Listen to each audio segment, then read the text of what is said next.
Et avec ces fortes températures, attention à nos animaux. Eux aussi souffrent de la chaleur, déshydratation, brûlures, coups de chaud.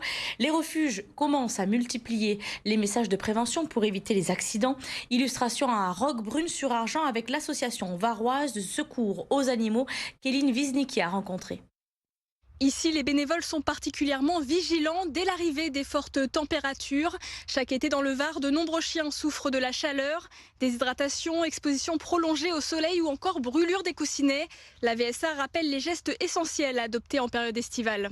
En temps de forte chaleur, je recommande quand même de sortir si possible pendant les périodes les plus fraîches, c'est-à-dire plutôt le matin ou le soir. Pensez à toujours bien emporter avec vous de l'eau. Pensez aussi que le chien n'a pas de chaussures et que du coup, il faut faire attention là où il va marcher parce que les sols en béton ou les sols en carrelage noir, ça peut être assez douloureux pour le chien. Quand on fait des balades, on ne fait pas des trop grandes balades en pleine chaleur. Vous vous retrouvez avec des très graves brûlures sur le pelage des chiens. Si vous devez laisser votre chien seul quand vous partez et que vous le laissez dehors, je vous conseille de trouver un endroit ombragé pour pouvoir le laisser, de prévoir évidemment des gamelles d'eau, plusieurs, parce qu'on ne sait jamais, le chien peut renverser sa gamelle.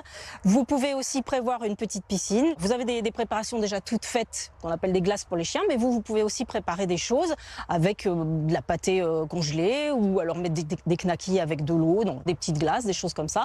D'abord, ça va les occuper et puis en plus, ça va permettre de les rafraîchir en même temps. Si vous devez laisser à la maison, si vous n'avez pas la clim, pensez aussi à trouver la pièce la plus fraîche de la maison pour laisser votre chien, avec de l'eau toujours. Autre rappel crucial, il ne faut pas laisser son chien seul dans une voiture, même pour quelques minutes ou avec les vitres entr'ouvertes. Des gestes simples mais essentiels pour protéger les chiens tout au long de l'été.